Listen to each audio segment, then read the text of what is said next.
Let's do midweek 20. Woo! Alright, a subordinate word group is more or less than a sentence. Key chunk here being sub. I want to highlight, there it goes. Sub, of course, means less than a sentence. It's a step down or two from a sentence.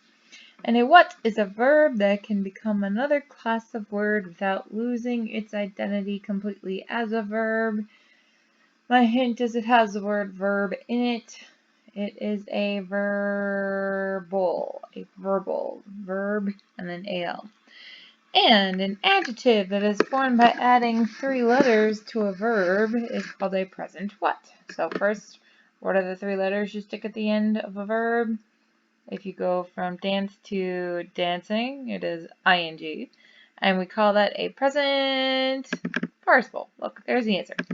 And true or false, a present participle can take on a direct object or a subject complement. Like the ing word can be done, that action can be done to something else or reflect back on the subject. It is true.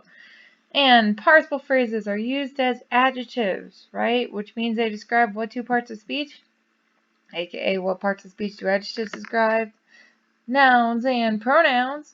And they can or cannot be moved in the sentence. They absolutely can move in the sentence. They can move in the sentence, no matter where you want to put them, because they're just modifiers, extra information. Alright, so if we have the cracking ice, a falling rock, a steaming potato. Cracking, falling, and steaming are all being used as adjectives because they're all modifying what part of speech? They're all modifying nouns. Specifically, what nouns? We got ice, which is cracking, rock, which is falling, potato, which is steaming. So all of the italicized words, which resemble both adjectives and verbs, we know are participles, and we know they are specifically present participles because all 3 of them end with what 3 letters? ing. Yay! Now, if we have the cracked ice, a fallen rock, a steamed potato. The italicized words are also being used as adjectives, because what kind of ice? Cracked ice. What kind of rock? A fallen rock. What kind of potato? A steamed potato. Were they also formed from verbs? Can you crack something? Can something fall? Can something be steamed? Yes. So the italicized words are also participles because they were formed from verbs and they're being used as adjectives. However, they are not present participles. They are past participles. So circle, star, highlight this chunk, okay? Present participles always end with ing. Past participles have a little more variation to it. A lot of them end with ed, like entertained. Some end with just d, like told. En, like broken. N, like torn. Or like, T, like bent. Okay, so basically, you can also circle, star, highlight this chunk too. The past participle of a verb is the form you would use after the word have, like have opened, have broken, have torn. So, the past participle of see would be have seen, S-E-E-N. Past participle of teach would be have taught. And the past participle of wear is have worn, okay? So past participles, just like present participles, they're also useful phrases that describe or modify nouns and pronouns, which means you take them out of the sentence will still make sense. So the woman, comma, annoyed by the noise, comma, changed her seat. So the past participle phrase in this sentence, annoyed by the noise, describes what noun? The woman. Now some of you might look at this and be like, changed is ed, why isn't that a past participle? If I take out the phrase changed her seat, I'm left with the woman annoyed by the noise, which isn't a complete sentence. But if I take out the annoyed by the noise, that ed, then we have the woman changed her seat. Okay? So this is, once again, you can take it out of the sentence will still make sense. Changed would just be the verb in the past tense. So past participle phrase can often be moved around, same as the present participle phrase, same as adverb phrases or adverb clauses. So like annoyed by the noise, comma, the woman changed her seat. The woman, comma, annoyed by the noise, comma, changed her seat. The woman changed her seat, comma, annoyed by the noise. They all make sense no matter where you put them. So Brian threw himself down, comma, exhausted from the race. So my participle phrase here, exhausted from the race, is describing what noun, even though it's not right next to it. Basically, who or what is exhausted from the race? Brian. So it describes Brian. So the present participle, neglecting his friends, comma, Carl checked his phone, versus the past participle, neglected by his friends, comma, Carl checked his phone. So, which of the two, the present or past participle, represents Carl as actively doing something? He is the one that is avoiding his friends. That would have to be the present one, right? Because he's neglecting his friends. So then which one represents Carl as having something done to him? The past participle. He was neglected by his friends despite his desire not to be, I guess. And so he checked his phone. Okay? So the present means they're doing it. The past means it's being done to them. So to show that something has been done to a person or to a thing, like I just said, do we use the present or past participle? If it's being done to them, we go with past participle. So to emphasize that the action of a participle has been entirely completed before another action, use having before the past participle, like having finished or having seen. So even though it's an ing, this is still going to be considered past participle, okay? So like glancing through the paper, comma, I laid it aside, versus having glanced through the paper, comma, I laid it aside. Which sentence is correct because it's like you're totally done with the action? B. Having finished his homework, comma, Fred went to bed. Finishing his homework, comma, Fred went to bed. So again, which one's correct because it's completely done? A. Having finished. So if on a test I was like underline the past participle phrase, you would include that having, okay? That's still part of the phrase. Reason being, if I didn't include it and I just said finished his homework, I would have having Fred went to bed left behind as a sentence, and that's not a sentence. So you gotta include it. Okay. Now, it's very simple to change a sentence to a past participle phrase, especially when the verb consists of two words, usually some form of be, is, am, are, was, were, been, followed immediately by past participle. So, for example, like is built, was invited, were surprised. Built, invited, and surprised are already in past participle form. So, if we have a sentence like it was taken from a plane, does this sentence contain a helping verb immediately followed by past participle? Yes, the was and taken. So in order to change that sentence into a past participle phrase, all we have to do is take out the subject and take out the helping verb. So we're left with taken from a plane, comma, dot, dot, dot, dot, dot, dot, dot. So taken's an already made past participle, which is just the answer right there. Taken. You'll take out everything in front of it. So this is a picture of our town, period. It was taken from a plane. Two simple sentences, super boring to read. So if I want to make my writing more sophisticated, I change the second one into a past participle phrase. And like we said, we took out the it, we took out the helping verb, and we have this is a picture of our town taken from a plane. Yay! So now my phrase is describing what noun? What was taken from a plane?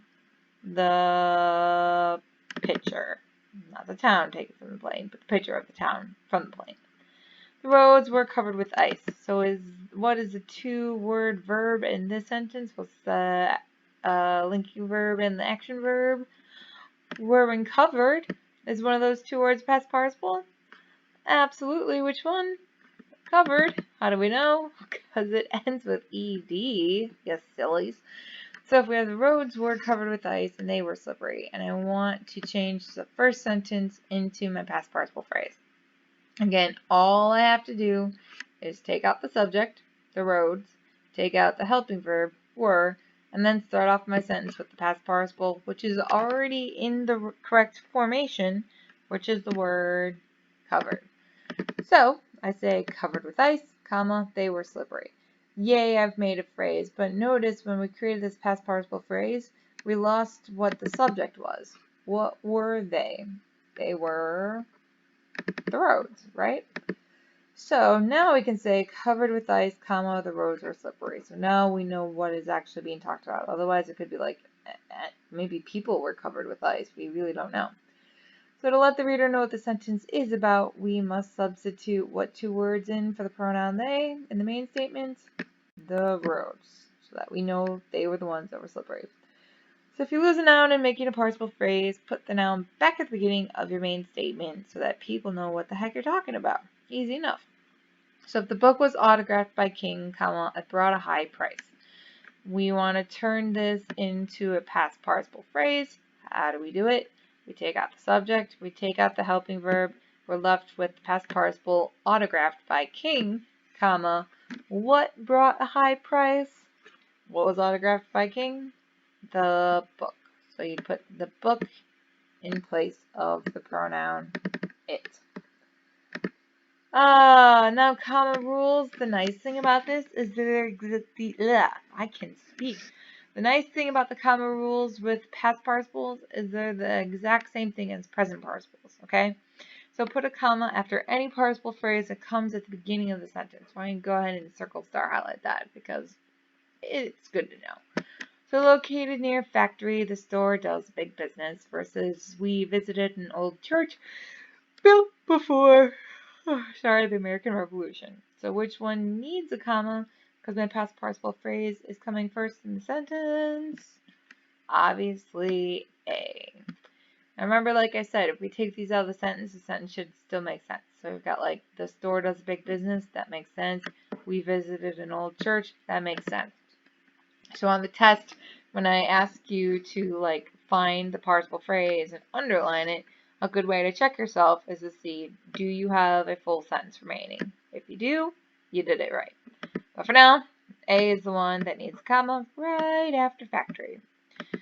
Now, you want to put a comma before a participle phrase when it comes at the end of the sentence, only if the subject that it modifies is more at the beginning of the sentence, which was the exact same rule as present participle. So that's nice. So if we say it at a daylight inn operated by the state versus the audience grew restless, bored by the long speech, which one needs a comma? Well, what was operated by the state? The inn, so that's right next to it. What was bored by the long speech? The audience, which is way up in front, so B needs a comma. Alright, so let's combine the pairs of sentences to make the italicized sentence into a past participle phrase. And let's keep it in the order that it's in. The trainer entered the cage. He was armed only with a whip. Okay, so to turn this sentence into a past participle phrase, remember the very first step is get rid of the subject. So what's the subject here? He. So you might as well just put a big old X over it. Just cross it out. He is gone because he is the trainer.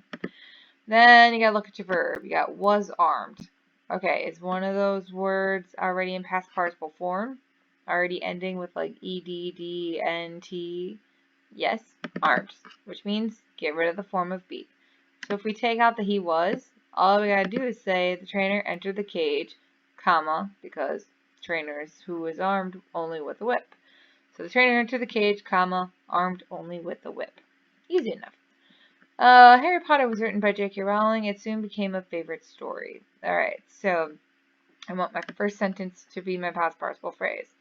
Same thing, we gotta get rid of the subject, which is the book Harry Potter, and we gotta get rid of the helping verb, which is was. Is written already in past participle form? Yep, because en is one of those things.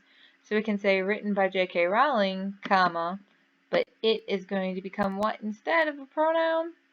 We would say Harry Potter soon became a favorite story. So there are answers if you need to pause it to write them down. But I'm going to keep moving on because we're almost done.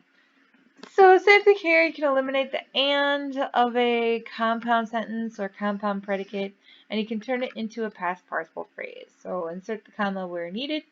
So the car was forced off the road and went into a ditch. So same type of thing here. What do we need to get rid of? First, the subject, goodbye the car. Second, the form of be, goodbye was. So we'd say forced off the road, comma. Do we keep the and? Nope, because it's no longer compound. But we do need a subject here. So forced off the road, comma, what went into the ditch? The car went into a ditch. So the whole thing would say forced off the road, comma, the car went into a ditch. A crowd gathered around the construction and they were fascinated by the steam shovel. Why don't you guys do this one by yourselves and then we'll see if you got it right. Remember, get rid of your subject, get rid of the form of be. I'll give you a few seconds to figure that out. I apologize I keep yawning. It's 10:30 at night. I'm just filming these as many as I can. Did you get it? Alright, let's see if you got it right. So, we got rid of the and, we got rid of the subject, we got rid of the helping verb, and we kept the comma because who was fascinated by the steam shovel? The crowd. So a crowd gathered around the construction, comma, fascinated by the steam shovel. And that's all there is to it. So let's go to the worksheet.